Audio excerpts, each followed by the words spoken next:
The great Gorkha regiment. दोस्तों आप सभी को पता होगा, नहीं पता तो मैं आपको बताता हूं कि ये जो गोरखा सोल्जर्स है, द ग्रेट वॉरियर है, और इन वॉरियर्स ने हमारे देश की सुरक्षा के लिए कई बलिदान दिए हैं। और इनके बारे में बहुत सारी बातें जो हैं, इनकी सच्चाई वो अलग अलग बड़े बड़े लोगों के द्वारा कही जाती है कि ये कितने बहादुर हैं, कितने बहादुरी का इनका जो है कारनामे हम लोग सुनते आते हैं, है ना। मैं इनके बारे में एक चीज कहना चाहता हूं जो एक ग्रेट इंसान ने बोला था, महान इंसान ने, मेरे आइडल हैं, आपके भी होने चाहिए क्योंकि आप लोग डिफेंस एस्पिरेंट हैं और देशवासी हैं इस महान देश के। वो महान इंसान ने ये बात कही थी इन महान लोगों के बारे में कि अगर कोई इंसान ये कहता है कि मुझे डर नहीं लगता, तो या तो वो झूठ कह रहा है, क्योंकि डर तो सबको लगता है, या फिर वो गोरखा रेजिमेंट से ताल्लुक रखता है, वो गोरखा सोल्जर है। और ये जो बात कही गई, ये आप सब जानते होंगे किसने कही। ये कही गई थी by the field marshal Sam Manekshaw sir के द्वारा, है ना। और आपको पता है स्पेशल दिन है आज कारगिल विजय दिवस है, तो कारगिल विजय दिवस में ऐसे महान शख्स को याद करना बनता है, हमारा ये धर्म है, हमारा ये कर्म है ना। तो आज मैं आपको बताने वाला हूं कि भाई सैम मानेकशॉ सर जो थे वो भी गोरखा रेजिमेंट से ताल्लुक रखते थे, और बड़े बड़े जो जनरल रहे, जनरल दलबीर सिंह सुहाग हो गए, आपके जनरल बिपिन रावत सर हो गए, they all belong to the Gorkha regiment. तो कुछ तो बात होगी, है ना। तो आज सैम मानेकशॉ साहब की बात करेंगे और इनके कुछ इंपॉर्टेंट फैक्ट्स के बारे में पढ़ेंगे, ठीक है। हम सबको पता होना चाहिए, तभी तो भाई बात बनेगी। तो greatest soldiers of armed forces so far हमारे मानेकशॉ सर, है ना। सो बेसिकली इनका जन्म जो था 1914 3 अप्रैल को हुआ, है ना। इनका पूरा नाम जो है वो field marshal Sam Hormusji Framji Jamshed ji Manekshaw, थोड़ा मुश्किल नाम था, बट हम तो सैम बहादुर जी के नाम से ही इनको जानेंगे और जानते रहेंगे, है ना। इनको सैम बहादुर भी कहा जाता है, और ये भारत के मिलिट्री कमांडर्स की हिस्ट्री में द ग्रेटेस्ट मिलिट्री कमांडर जो है रह चुके हैं, है ना। चलिए, सो आज इनके इंपॉर्टेंट फैक्ट्स की हम लोग बात करेंगे। चलिए पूरे सेशन को सुनिएगा। देखिए मानेकशॉ साहब जो है पहले इंडियन आर्मी के पहले चीफ रहे, जिनको जो है फील्ड मार्शल का ये ओहदा मिला। फील्ड मार्शल जो एक फौज के ऑफिसर्स के जो ऑफिसर्स होते हैं, उनका ये जो हाईएस्ट पैदान है वो फील्ड मार्शल का रैंक है। फील्ड मार्शल जो होता है वो 5 स्टार रैंक होता है, 5 स्टार रैंक होता है। 40 साल की इन्होंने सर्विस दी और पार्टिसिपेट किया 1 2 3 4 5 युद्धों के अंदर, 5 युद्ध के अंदर, ठीक है। अच्छा, इनकी मैं बात करूं तो इनिशियली क्या था, इन्होंने फौज में इनको जाने से रोका जा रहा था इनके पिताजी के द्वारा। पारसी परिवार था, तो पारसी परिवार आप जानते हैं, रतन टाटा साहब हो गए, आपके टाटा साहब जो बिजनेस परिवार से है। पारसी ज्यादातर बिजनेस फैमिली के होते हैं, है ना, बिजनेस करने में विश्वास रखते हैं, फौज में कम जाते हैं। लेकिन आपके जो सैम बहादुर सर थे, उन्होंने अपने फादर को बोला कि आप अगर मुझे चाहते हैं कि मैं डॉक्टर बनूं, ठीक है, आप नहीं चाहते कि मैं फौज में जाऊं, तो आप एक काम कीजिए, मैं डॉक्टर बनने के लिए तैयार हूं, मैं डॉक्टर में भी गायनोकोलॉजिस्ट बन जाऊंगा, लेकिन मुझे अपनी जो डॉक्टरी वाली पढ़ाई है वो मुझे यहां नहीं, मुझे लंदन में करनी है, आप मुझे लंदन भेजिए। तो पिताजी ने बोला कि अरे यार ये तो पंगा कर दिया है, लंदन कहां भेजूं मैं तुझे, ठीक है। तो सैम बहादुर कहते हैं कि ठीक है, फिर इससे बेहतर है कि मैं फौज को ज्वाइन कर लेता हूं एज एन ऑफिसर। तो अल्टीमेटली ही ज्वाइन द फौज, he ultimately joined the forge, right, and rest is all history, ठीक है।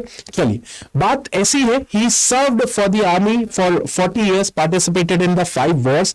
कैसे वर्ल्ड वॉर 2 में पार्टिसिपेट किया, इंडो पाकिस्तान वॉर 1947 में, सिनो इंडिया मतलब Indo China war 1962, Indo Pakistan war 1965 and ultimately the Bangladesh liberation war 1971। मतलब कमाल कर दिया। 1971 में पाकिस्तान जो था, उसकी जो पूरी फौज जो थी, उसकी खुद की जमीन से उसको खदेड़ दिया। खुद की जमीन मतलब उसका बांग्लादेश, जो आज बांग्लादेश एक देश है, उसमें वो एक्चुअली पहले ईस्ट पाकिस्तान था और जहां पे पाकिस्तान सोल्जर्स जो थे, आर्मी वहां पे रूल कर रही थी, तो वही उनकी जमीन थी, उधर से उनको जो है भगा दिया क्योंकि वो लोग मिस गवर्नमेंट कर रहे थे, मिस रूल कर रहे थे, जिससे वहां की जनता जो है बहुत परेशान थी। और इसकी वजह से फिर आगे जाके हमने बांग्लादेश एक कंट्री जो है बनाना भी, हमने बनाया भी, है ना। चलिए आगे चलते हैं दोस्तों। 1971 वॉर से पहले इंदिरा गांधी ने पूछा मानिक शॉ से पूछा कि आर यू रेडी, आपकी भारतीय सेना रेडी है for taking the Pakistan that land, मतलब फॉर एग्जांपल कि ईस्ट पाकिस्तान जो कि अब बांग्लादेश है, वहां से पाकिस्तान को पीछे करना है, तो क्या आपकी फौज रेडी है? तो मानिक शॉ साहब ये कहते हैं, आई am always ready sweet heart या स्वीटी। देश के प्राइम मिनिस्टर को स्वीटी या स्वीट हार्ट कहना, भाई मैं कहता हूं कि आप भी सोचेंगे कि क्या है ये, कैसा सिस्टम चल रहा है, लेकिन मानिक शॉ साहब थे और थोड़े से मजाकिया तौर के इंसान थे। और दूसरी बात ये भी है कि मानिक शॉ पारसी थे और जो इंदिरा गांधी के पति थे वो भी फिरोज गांधी, वो भी पारसी थे, तो एक फैमिली कनेक्शन था। तो इस तरीके से उन्होंने बोला कि I am always ready for this thing sweetie. और साथ ही साथ ये बात है कि इंदिरा गांधी ने ये कहा कि बट द पॉइंट इज कि सैम मानिक शॉ से बोला कि चलो आप अटैक कर दो पाकिस्तान पे, बांग्लादेश के ऊपर जमीन पे अटैक कर दो कि सोल्जर्स को भगा दो।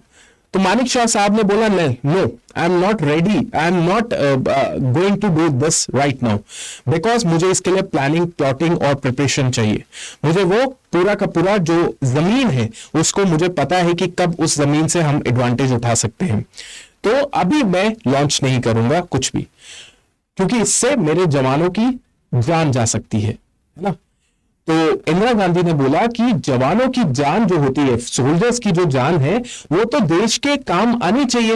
देश के लिए निछावर करने के लिए तो जवान कोई जवान बनता है, बताइए। तो उस वक्त सैम मानिक शॉ साहब ने यही कहा था कि नहीं मैडम, आप गलत बोल रहे हैं, जवानों की जान जाती है दूसरे जवानों को जान लेके। मतलब जवान जो है वो जान अपना गवाएगा तो दूसरे व्यक्ति को जान लेके ही गवाएगा, ऐसे नहीं जाएगा, है ना।